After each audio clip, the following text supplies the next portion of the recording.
고린도후서 12장 7절부터 10절까지 말씀을 함께 봅니다. 여러 계시를 받은 것이 시작.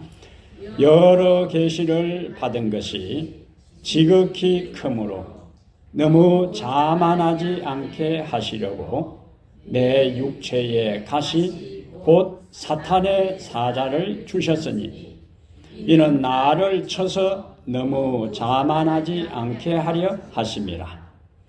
이것이 내게서 떠나가게 하기 위하여 내가 3번 죽게 간구하였더니 나에게 이르시기를 내 은혜가 내게 족하도다.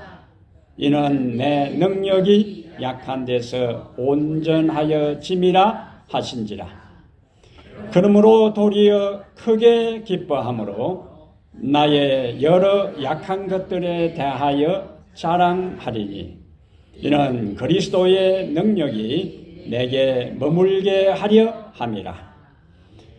그러므로 내가 그리스도를 위하여 약한 것들과 능욕과 궁핍과 박해와 곤고를 기뻐하노니 이는 내가 약한 그때에 강함이라. 아멘. 오늘은 고린도후서 12장 7절부터 10절을 중심으로 해서 걸림돌을 디딤돌로 삼아 올라서라. 걸림돌을 디딤돌로 삼아 올라서라 하면 돼요. 걸림돌을 디딤돌로 삼아 올라서라. 딱 보니까 어떠세요? 저 뭡니까? 레몬. 예, 유자 비슷하게 생겼어요. 예. 레몬 보고 생각하면은 어떤 반응이 나타납니까? 바로 우리 입에 뭐요? 침이 고입니다. 레몬은 맛있어 보이지만은 신맛이 너무 강했기 때문에 한동안 그 영양 가치를 제대로 인정을 받지를 못했습니다. 그래서 서양에서는 이 레몬 하면은 쓸모없고 또 흠이 있는 사람이나 물건을 별 가치 없는 물건을 가리키는 상징으로 사용이 되었습니다.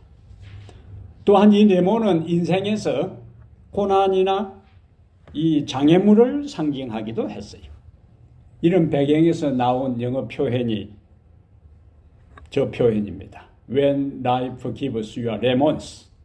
삶이 여러분들에게 뭐요? 레몬을 준다면 어떻게 하라고요? 레모네이드를 만들어라. 레몬 하면 신맛이지만 레모네이드는 뭡니까? 달콤하게 마실 수 있는 음료수가 됩니다. 그래서 우리의 인생에 있어서 레몬과 같은 이 강력한 신맛, 부정적인 요소가 있다면 그걸 어떻게 하라고요? 레모네이드를 만들어라. 이것은 인생길에 만드는 이 만나는 어려움이나 장애물을 긍정적인 것으로 전환하라는 이야기예요. 자, 오늘 본문에 보니까 사도 바울에게는 그를 괴롭히는 육체의 가시가 있었는데 이 치명적인 약점 때문에 그는 굉장히 힘들어하고 괴로워했습니다. 그런데 바울은 그에게 있는 걸림돌 앞에 좌절하지 않고 오히려 그것을 디딤돌 삼아서 그의 사명자의 길을 갔습니다. 사도 바울이 인생에서 주는 레몬을 무엇으로 만든 거요? 레모네이드로 만든 거예요. 그렇다면 바울의 이런 삶 속에서 하나님께서 오늘 본문을 통해서 우리에게 무엇을 주시는가? 첫 번째 메시지는 걸림돌에도 하나님의 섭리가 있다. 걸림돌에도 하나님의 섭리가 있다. 어떤 사람은 저 걸림돌 앞에서 두려워하고 그 앞에서 걱정하고 어떤 사람은 그냥 돌아가지만은 한 사람은 그 걸림돌을 딛고 그 다음에 정상을 향해서 가는 장면을 우리가 봅니다. 이 걸림돌은 우리의 삶에서 경험하는 다양한 시련들이기 때문에 사람들은 이 걸림돌을 대부분 어떻게 생각하는가? 부정적으로 이제 생각하는 거예요. 그러나 신앙인에게 있어서는 하나님께서 그것을 통해서 오히려 하나님의 뜻을 이루는 도구로, 수단으로 그것을 사용합니다. 바울에게는 육체의 가시가 있었어요. 그런데 여기에 가시라 하는 원래 헬라의 단어의 의미는 말뚝이라는 뜻이고 뾰족한 창이라는 의미가 있고 고챙이라는 뜻이 있어요. 그냥 단순한 가시가 아니고 우리 손톱 밑에 작은 가시 하나 박혀도 얼마나 불편하고 얼마나 아프고 얼마나 고통스러운지 몰라요. 근데 우리 몸에 창이 박혀 있고 고쟁이가 우리 몸에 박혀 있다고 생각하면은 얼마나 힘들겠어요.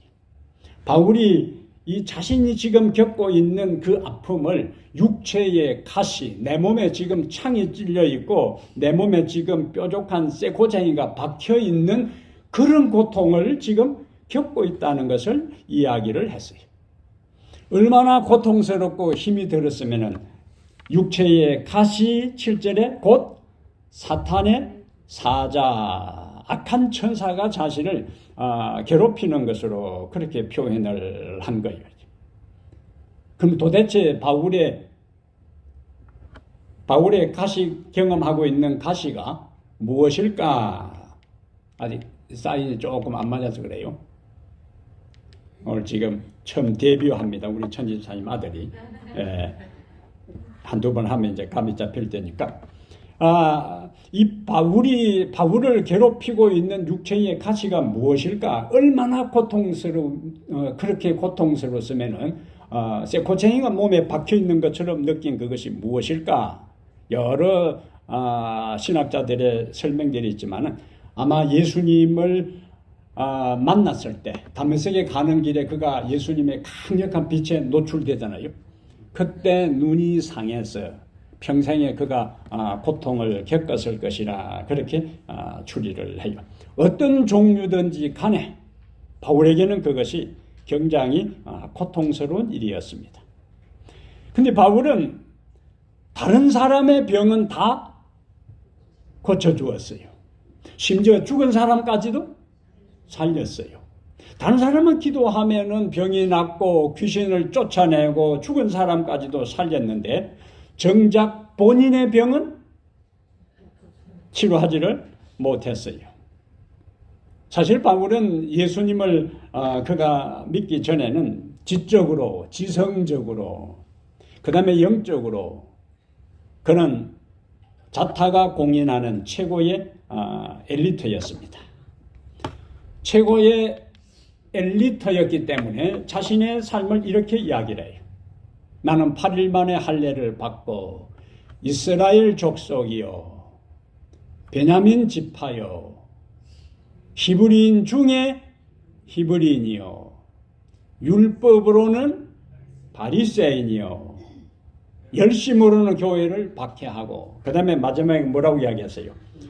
율법의 의로는 흠이 없는 자라. 위에 율법으로는 바리새인이요 할 때 대부분 바리새인들은 문자적으로는 율법을 거의 다 지켰어요. 그러니까 문자적인 그 많은 율법의 조항들을 바울은 다 지켰다는 거예요. 그것으로는 자기에게는 흠잡을 것이 없다라고 이야기를 했습니다. 바울 스스로도 그렇게 생각했고 다른 사람도 그렇게 생각할 정도로 신앙적으로 아주 모범적인 삶을 산 것입니다. 게다가 그는 여기 고린도서 12장 1절과 2절에 보면은 환상도 보고 계시도 봤어요. 환상도 보고 계시도 보았기 때문에 자신의 삶에 있어서 바울만큼 자신만만하게 인생을 살아갈 수 있는 사람은 아무도 없을 정도로 탁월한 존재였습니다. 근데 하나님은 바울이 자칫 잘못하면은 어떻게 될 가능성이 있어요? 교만해질 가능성이 있기 때문에 그래서 오늘 본문 12장 7절에 여러 계시를 받은 것이 지극히 크므로 뭐라고 했어요? 성경을 펴놓으세요. 성경을 펴놓으시고, 자, 여러 계시를 받은 것이 지극히 크므로 뭐 하지 않게, 너무 자만하지 않게 하시려고 내 육체에 가시를 주었다. 겸손하게 하셨다. 그거예요. 그러면은 바울에게 있어서는 자신이 깨달은 것이 뭐냐? 인생의 걸림돌과 같은 그 모든 격한 고통, 극심한 어려움이 바울이 가만히 생각해 보니까 그것이 뭐냐? 자신을 겸손하게 하기 위한 하나님의 섭리였음을 그가 고백을 하는 것입니다. 그의 고통이 그를 교만하지 않게 한 거예요. 왜냐하면 교만했다 하면은 아무리 그가 영적으로 탁월하고 지성적으로 그 어느 누구도 따라갈 수 없는 타의 추종을 불허하는 존재라 할지라도 교만하는 순간에 그는 망한 거예요. 왜냐하면 교만은 패망의 선봉이요 넘어짐의 앞잡이니라 했기 때문에 바울은 치명적으로 그는 패망하고 마는 겁니다. 그러니까 하나님은 그에게 엄청난 은사와 재주가 있음과 동시에 그가 교만할 수 있기 때문에 뭘 주신 거예요? 육체의 가시. 근데 그 고통이 결국에 하나님의 섭리였다. 앞에 해놓은 건 넘어가니까 벌써 까먹어가지고. 걸림돌에도 하나님의 섭리가 있다. 한번 따라하세요. 걸림돌에도 하나님의 섭리가 있다. 바울에게 있어서 걸림돌, 육체의 고통과 가시가 그를 겸손하게 하기 위한 하나님의 섭리였다. 여기 사사기 3장 12절부터 30절에 베냐민 지파에 속한 에웃이라 하는 사사가 등장합니다. 이 베냐민이라 하는 의미는 오른손의 아들이요. 야곱의 12아들 가운데 베냐민은 몇째 아들일까요? 막내 아들이. 근데 그 베냐민이라는 이름의 의미는 오른손의 아들이요. 근데 이 에훗 사사 에훗은 어느 지파? 저 써놨잖아요, 저기. 네, 베냐민 지파. 베냐민 지파에 속한 에훗인데, 근데 사사기 3장 15절에 보면은 에훗은 왼손잡이라 이렇게 나오는 거예요. 베냐민 지파에 속해 있는 남자들은 대부분 오른손을 사용해서 칼과 창, 활을 쏘고 했는데 이 베냐민 지파에 속해 있는 사사 에훗은 왼손잡이였다 하는 것은 오른손에 장애가 있었다 하는 이야기. 히브리 성경에는 오른손에 장애가 있는 사람으로 번역을 했어요. 그러니까 왼손잡이였어요. 왜 왼손잡이인가? 오른손이 건강한 상태가 아니라 오른손은 장애가 있는 사람이었다. 이 당시에 하나님께서 이 에훗을 이스라엘의 사사로 부르실 때에 이스라엘은 모압의 속국이었습니다. 모압의 지배를 받고 있었어요. 그래서 해마다 금과 은을 모아가지고 이스라엘은 모압 왕에게 조공을 바쳐야 했어요. 이때에 조공을 바치는 사신으로서 누가 같이 갔는가? 에훗이 같이 갔어요. 그런데 에훗은 그때 갈 때에 뭘 생각했는가? 이스라엘을 하나님께서 그를 사사로 부르신 것에 대한 사명이 뭐냐? 이스라엘이 지금 무슨 나라요? 어느 나라의 속국이었다고요? 모압의 지배를 받고 있기 때문에 모압 왕을 제거할 목적을 가지고 그 사신의 무리에 속해서 모압 왕에게 간 겁니다. 그러면은 이스라엘은 지금 모압의 적국입니다. 조공을 바쳐야 돼. 그러면 암살, 자객이 함께 섞여 들어올 수도 있어요. 그러면 왕을 만나러 들어가기 전에 틀림없이 경호원들이 보호하는 이 경호원들이 뭘 했겠습니까? 자신들의 몸을 다 수색을 했습니다. 왕을 안전하게 지키기 위해서는 왕에게 들어가는 사람을 다 몸수색을 다 했는데, 근데 어떻게 에훗이 왕에게 접근해서 왕을 암살할 수 있었느냐 그거야지. 자, 오른손잡이는 칼을 어느 쪽에 숨겨야 돼요? 왼쪽에 숨겨야 돼요. 그래야 바로 뽑을 수가 있어요. 그러면은 보통 대부분의 사람들이 고대에는 양손이 튼튼하고 건강하다 할지라도 왼손으로 무슨 일을 하게 되면 아예 사람 취급도 않을 정도로 항상 오른쪽은 정상적이고 오른쪽은 건강하고 오른쪽은 권위가 있고 오른쪽은 축복의 방향으로 생각을 했던 시절에, 왼손잡이도 유전적으로 나올 수 있지만은 억지로 오른손을 연습해서 다 오른손을 사용하던 시절이에요. 그러니까 칼을 쓰는 사람 다 그 당시에는 어느 손을 쓴 거예요? 오른손을 썼으니까 왕을 보호하는 사람들이 어느 쪽을 수색했겠어요? 왼쪽 다리를 수색한 거예요. 근데 거기에는 이상이 없어. 돌려보낸 거예요. 그래서 사사기 3장 21절에 보면은 에훗이 왼손을 뻗쳐 그의 오른쪽 허벅지 위에서 칼을 빼어 왕의 몸을 찌르매, 이렇게 나와요. 그리고는 이스라엘을 모압의 지배에서 자유를 허락하도록 하나님께서 섭리하신 거예요. 자, 성장할 때의 에훗은 그 동네 사람들에게나 그 주변 사람들에게나, 그리고 그가 열심히 무술을 연마한다 할지라도 사람들이 별로 인정을 해주지 않았어요. 왜요? 왼손잡이니까. 오른손은 불구고 왼손잡이니까. 그는 그때까지 하나님께서 이스라엘의 사사로 부를 때까지는 그의 이름을 날릴 기회가 전혀 없었습니다. 근데 하나님의 계획은 이스라엘이 모압으로부터 자유를 얻기 위해서는 모압 왕을 죽여야만이 자유를 얻을 수 있는데, 정상적인 이 무사들은 모압 왕에게 다 접근할 수가 없어요. 그래서 하나님은 누구를? 왼손잡이 에훗을 선택했어. 그 삼엄한 그 모든 경비와 그리고 몸수색을 통과하고 모압 왕을 암살한 다음 이스라엘이 자유를 얻도록 하나님께서 섭리하신 거예요.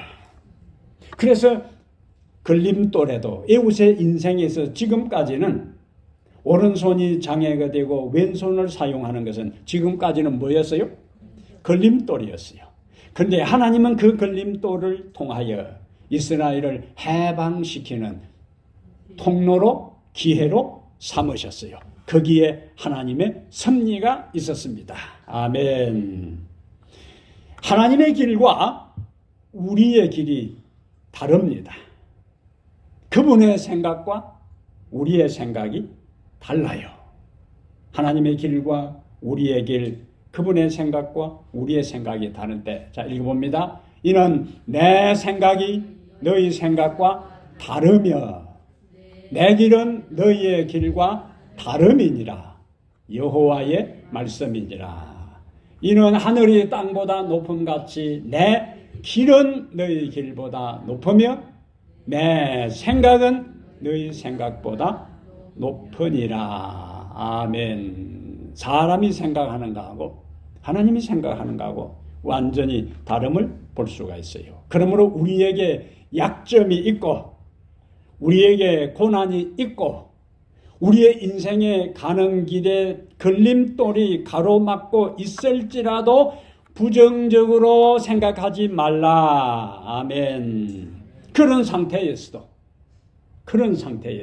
우리의 삶을, 내 약점을, 내 문제를, 내 어려움을 그분에게 맡길 때에 하나님은 그 가운데서도 섭리로 역사해서 그 고난이 축복이 되게 하고 우리의 약점이 강점이 되게 하고 걸림돌이 디딤돌로 만들어 주십니다.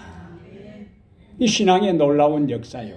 그래서 어떤 사람은 저것이 고난이 될 수가 있고 어떤 사람은 그것이 뭐요?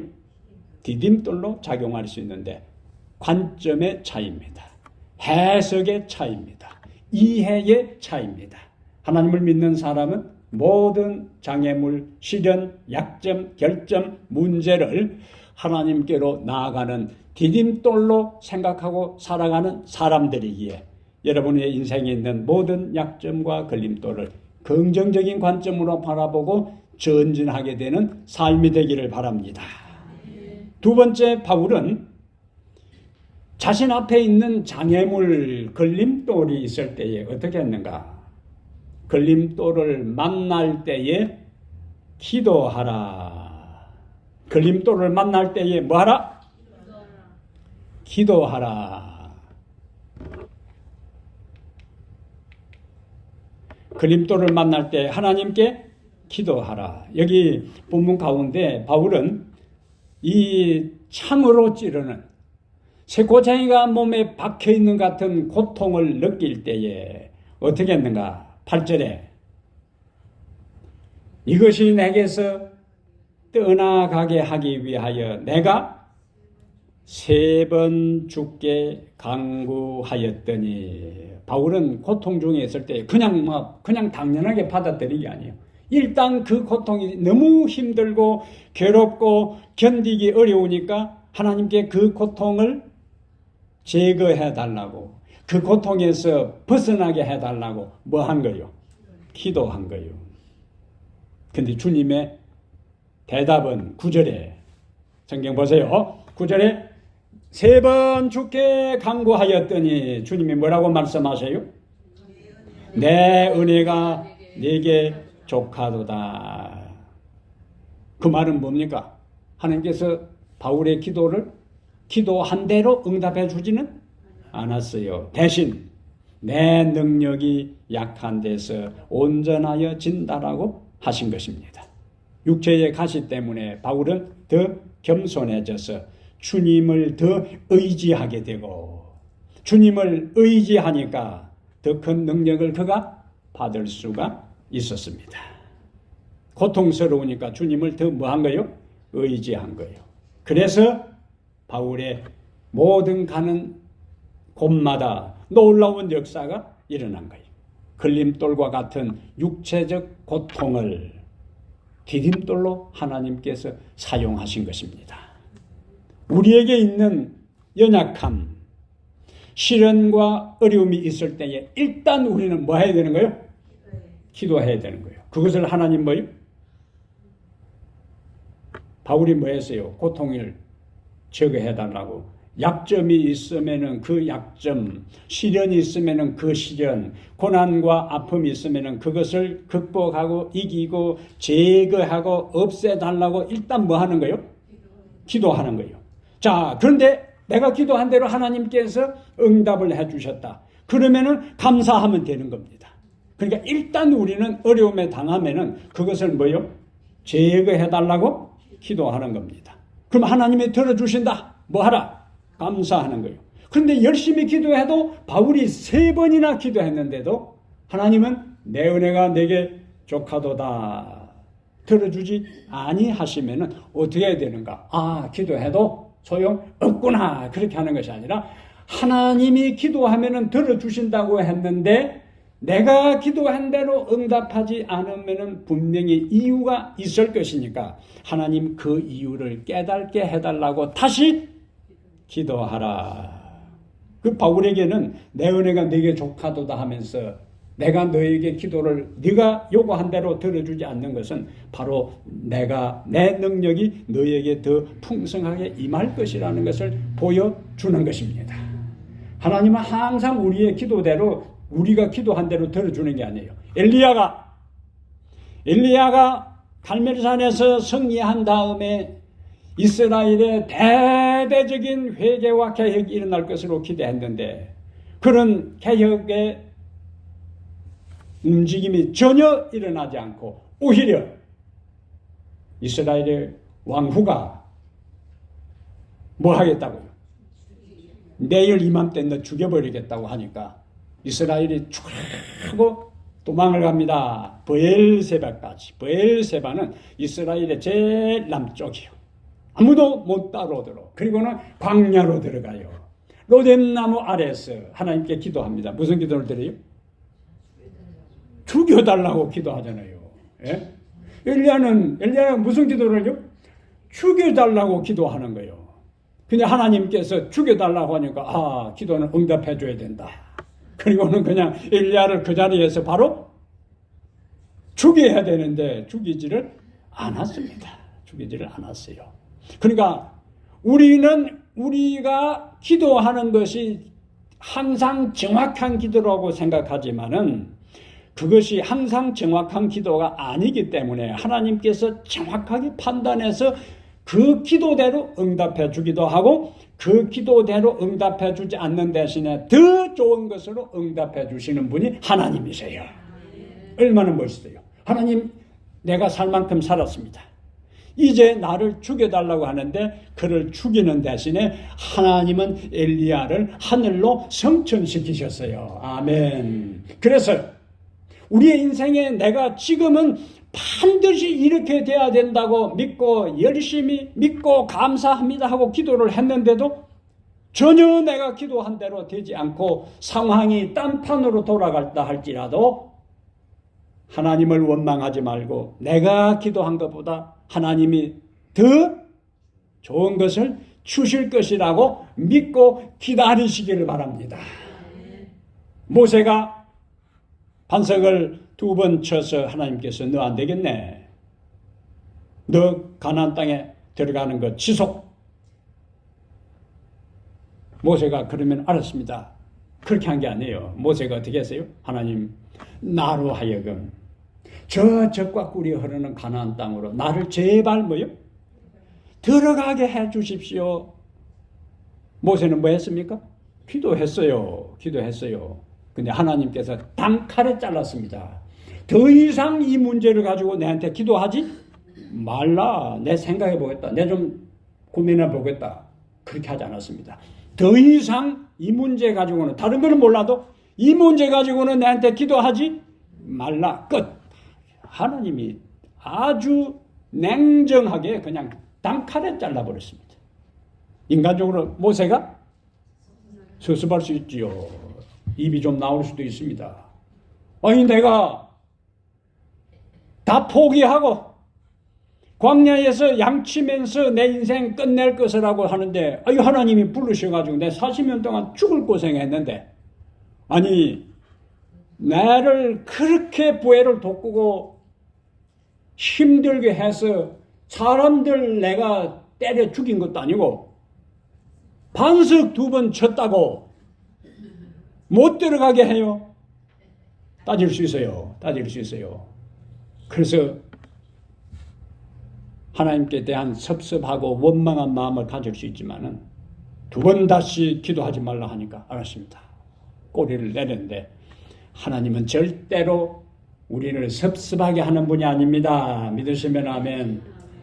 모세는 지상 가나안에 들어가게 해달라고 기도했을 때에 그만해. 그런데 그를 하늘 가나안으로 이끌어 주셨습니다. 하나님께서 노 하시는 것은 우리의 기도 드린 내용보다 우리가 기도한 것보다 우리가 요구한 것보다 더 좋은 것을, 더 큰 것을, 더 아름다운 것을, 더 영원한 것을 주시기 위해서 하나님께서 잠시 우리의 기도를 보류한 것이니까 기도해도 소용없다 그러고 믿어봐도 소용없다 하지 말고 하나님은 더 좋은 것을 주시는 분이라고 믿고 기다리시길 바랍니다. 그것이 엘리야의 경험이고 그것이 모세의 경험이고 그래서 모세와 엘리야가 기도한 대로 되지 않았지만은 2분 다 더 좋은 것으로 하늘로 이끄신 하나님께서 예수님의 십자가를 앞두고 고민해서 기도하는 변화산에 2 사람을 대표로 보낸 거예요. 예? 성경의 가르침이 얼마나 놀라운지 모릅니다. 우리는 일단 뭐하라? 기도하라. 기도한 대로 응답해 주면은 감사하고 기도한 대로 응답해 주지 않는다 할지라도 실망하지 말고 하나님이 더 좋은 것을 주시려고 하시는구나. 그것으로 인해서 감사하게 되길 바랍니다. 이것이 차원 높은 신앙인들이 살아가는 삶의 모습입니다.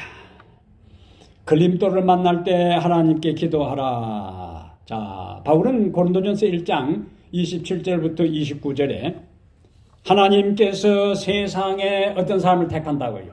미련한 것들을 택하사 지혜 있는 자들을 부끄럽게 하려 하시고. 그래서 나는 왜 이리 머리가 안 좋나? 돌과 같다. 낙심하지 말라고요.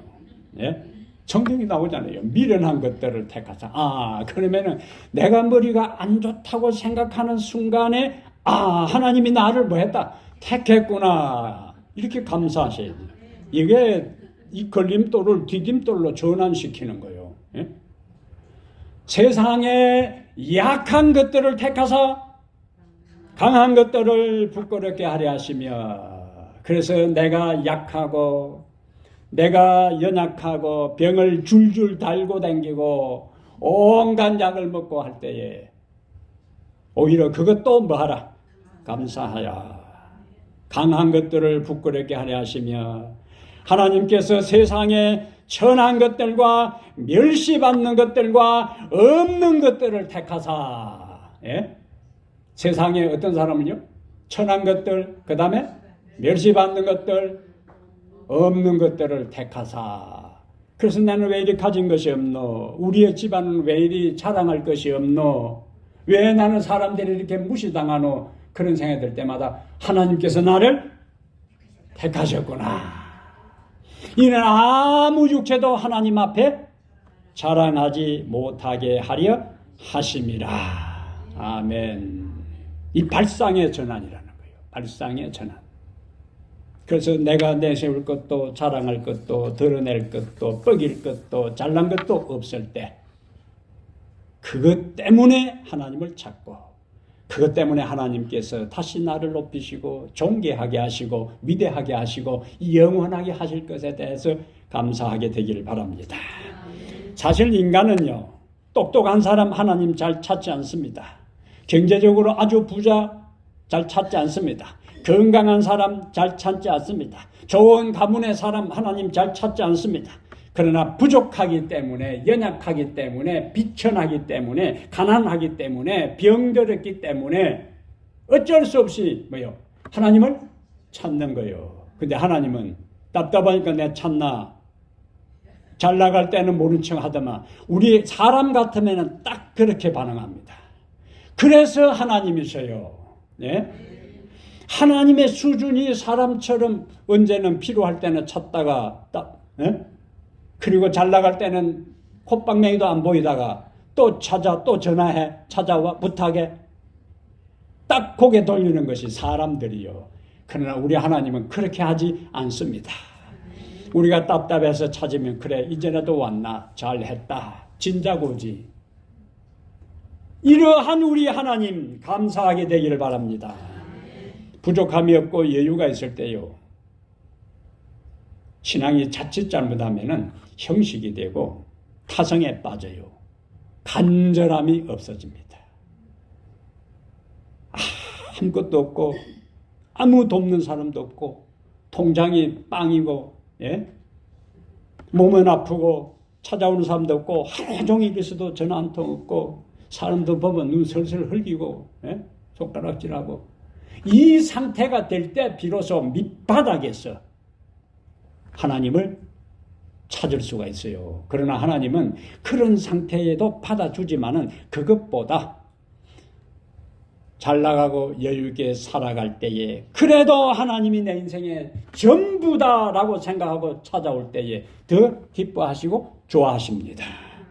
그래서 내 삶이 그렇게 크게 부족한 게 없다 해서 하나님을 찾는 것을 절대로 등한히 하면 안 됩니다. 하나님은 그렇게 하면은 그 상태에서 하나님을 찾지 않다가 망할 것 같으면은 때로는 건강을 빼앗아가기도 하고 때로는 재물을 빼앗아가기도 하고 때로는 친구가 떠나가게 해서 혈혈단신 일회편주처럼 남아서 사방팔방 둘러봐도 내 혼자밖에 없구나. 아이고 하나님 하고 찾아와서 납작 엎드려 살려달라고 해서 구원하기 위해 하나님께서 그런 방법을 쓸 수도 있어요. 그러니까 그런 고생하기 전에 미리 하나님 부지런히 찾으시라니까. 아멘. 예. 두들겨 맞고 찾는 것보다 맞기 전에 미리 하나님 앞에 딱 가 있는 게 훨씬 낫습니다. 그게 지혜로운 사람이에요. 교회 다니면 뭐 하는가? 지혜를 배워야 되는데 교회는 실컷 다니다가는 지혜를 못 배워가지고 잘난 체 하다가 하나님 앞에 맞고 싹싹 빌고 오지 말고 미리 그냥 항상 하나님 앞에 그냥 기쁘게 살아가면 돼요. 그러면 맞을 것도 없고 회개할 것도 없고 감사하며 살아가면 되는 겁니다. 신앙인의 삶의 모습이요. 그래서 우리는 부족하기 때문에 우리의 부족함을 채워주실 주님을 찾고, 연약하기 때문에 능력을 주실 주님을 찾고, 무지하기 때문에 지혜를 주실 주님을 찾고, 비천하기 때문에 존귀하게 하실 하나님을 찾고, 유한하기 때문에 영원한 생명을 주실 하나님을 찾는 것입니다. 영국의 설교가 스펄전은 이런 이야기를 했어요. 영국의 설교가 스펄전은 우리를 기도로 인도하는 모든 것은 무엇이라고요? 축복이다. 한번 따라합니다. 우리를 기도로 인도하는 모든 것은 축복이다. 내 삶이 평탄하든지 힘들든지 간에 기도하게 만드는 그 모든 요소는 결국에 무엇이 된다? 축복이 된다. 그래서 우리는 오늘 우리의 개인의 삶과 우리의 가정의 형편과 나이가 들어갈수록 만신이 아프고 뼈가 쑤시고 무릎이 설설 들고 눈은 희미하고 이러한 상태에 있을 때에 그 연약함 때문에 우리는 더 뭐요?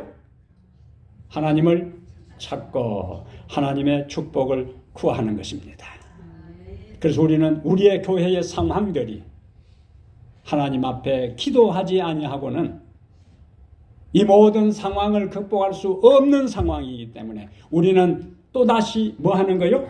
기도하는 거요. 사람들이 많이 있고 경제적으로 풍성하고 모든 것이 여유가 있어서 기도하지 않아도 이 상태가 그대로 유지될 것다 싶어서 기도하지 않은 것보다 힘들어서 하나님이 도와주지 아니하시면은 우리는 살아남을 수가 없다는 갈급한 심정으로 기도하는 것이 더 축복이다. 그 작은 자가 시작. 그 작은 자가 천명을 이루겠고 그 약한 자가 강국을 이룰 것이라.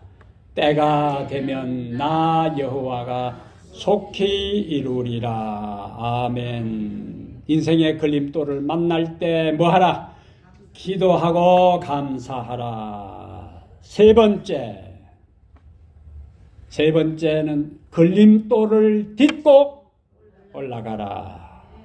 여기 10절에 보면은 고린도서 12장 10절에 그러므로 내가 그리스도를 위하여 약한 것들과 능욕과 궁핍과 박해와 곤고 다 걸림돌이요. 예? 그것을 뭐 한다고? 기뻐하노니 이는 내가 약한 그때에 곧 강함이라. 저기 옛날 시골에 가면은 디딤돌이 있어요. 디딤돌이 있습니다. 이 디딤돌은 이름 그대로 뭐 하는 거예요? 딛고 올라가는 거예요. 우리의 삶에 있어서 딛고 올라가라는 거예요. 그래서 바울은 약한 것들, 능력, 궁핍, 박해, 곤고 이것을 다 뭐로 삼은 거예요? 예수님께로 가까이 가는 디딤돌로 삼은 거예요. 예수를 만나기 전에는 그에게 있는 약한 능력, 궁핍, 박해, 곤고가 다 걸림돌이었지만은 그의 생각을 전환하고 긍정적으로 받아들인 다음에 이제는 그 모든 것을 예수님께로 가까이 나아가게 딛고 올라가는 디딤돌로 그가 삼으신 것을 볼 수가 있습니다. 약할 때에 곧 강함이라. 성경을 펼쳐보십시오. 성경에 나오는 그 어떤 인물도 아브라함이나 야곱이나 요셉이나 모세나 다윗이나 예수님의 12 제자들이나 어느 한 사람 예외 없이 무엇을 통과하지 않은 사람 없어요? 고난과 아픔과 시련과 역경을 통과하지 않는 사람 아무도 없습니다. 아무도 없어요. 모두가 고난의 과정을 다 통과했어요. 그들의 인생에 무엇이 있었어요? 걸림돌이 있었습니다. 그러나 그들 모두는 다 걸림돌을 디딤돌로 삼아 하나님께로 가까이 가는 기회로 삼았던 것입니다. 오늘 우리의 인생을 맡고 있는 수많은 걸림돌을 디딤돌로 삼아 주님께로 가까이 가게 되는 계기로 삼게 되기를 바랍니다. 이 세상에서 가장 많은 걸림돌을 통과하신 분이 누구신가? 예수님이셔요. 그분은 가장 비천한 말구 위에 탄생하셨고 가장 가난한 목수집에서 태어나셨고 그분은 평이 가장 좋지 않는 마을에서 성장하셨고 그분은 별 볼 일 없는 젊은이들을 제자로 삼으셨어요.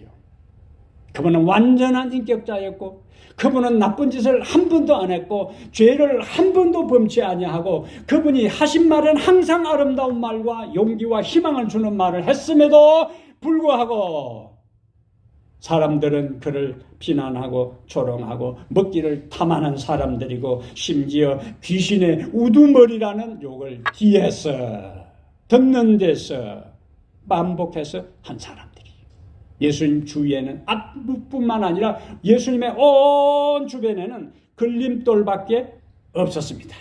예수님을 가장 힘들게 했던 걸림돌은 십자가였어요. 그래서 예수님은 그 십자가 앞에서 주춤했습니다. 아버지, 이 잔이 내게서 지나가게 해 주십시오. 일단 뭐 한 거요? 기도한 거요. 그러나 그는 아버지의 원이면은 아버지의 뜻대로 되기를 원합니다. 그래서 걸림돌인 십자가를 지고 올라가서 그 걸림돌인 십자가가 온 인류가 하나님께로 가까이 가게 하는 무엇으로 삼았어요? 디딤돌로 삼으셨습니다. 우리는 우리의 환경을 보지 말고 우리의 문제를 바라보지 말고 우리의 장애물을 바라보지 말고 내 주변에서 나를 평가하는 어떤 부정적인 그 모든 것을 바라보는 대신에 예수 그리스도를 바라보고 올라가게 되기를 바랍니다. 예수 그리스도를 바라보시기를 바랍니다. 그러면은 그분의 능력이 우리로 하여금 모든 장애물 걸림돌을 딛고 일어서서 올라서서 하늘까지 이르게 하는 축복의 통로로 우리를 삼아 주실 것입니다.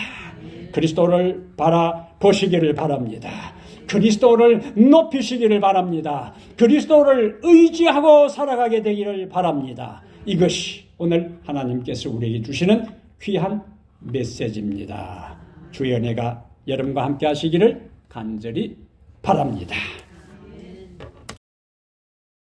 주를 앙모하는 자 올라가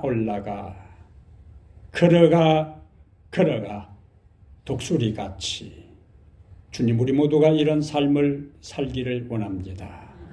인생길에 우리 앞을 가로막는 숱한 걸림돌 장애물들 앞에서 좌절하거나 원망하거나 불평하거나 그 모든 것으로 인하여 인생의 모든 것을 포기하지 않게 하시고 오히려 그 모든 것을 긍정적으로 생각하고 하나님께로 더 가까이 가는 주님께로 더 가까이 가는 하늘로 가까이 가는 디딤돌로 삼아 딛고 일어서서 올라가는 저희들 되게 하여 주시옵소서. 우리들 개인이나 우리들 가정이나 우리 교회에 외행적으로 자랑할 것도 드러낼 것도 아무것도 없습니다. 그렇기 때문에 우리는 더욱더 주님을 의지합니다. 주님을 찾습니다. 주님의 도움을 구합니다. 주님의 은혜를 구합니다. 주님의 권능과 역사를 구합니다. 주님 우리를 도와 주시옵소서. 많은 것을 가지고 누리고 소유해서 주님을 덜 찾고 교만한 대신에 소유한 것이 없어 가난하고 무지하고 비천한 것 때문에 더 하나님을 찾도록 이끌어 주신 하나님 우리를 붙들어 주시옵소서. 그리하여 최후의 승리자로 하나님 앞에 서게 해 주시옵소서. 우리가 처해 있는 현실적인 장애물, 약점, 질병, 늙음, 환경을 바라보는 대신에 십자가의 걸림돌을 딛고 일어서 하늘과 연결된 모든 통로로 삼으신 예수 그리스도를 바라보며 의지하며 붙잡고 살아가게 하옵소서. 우리 주 예수님 이름으로 기도하옵나이다. 아멘.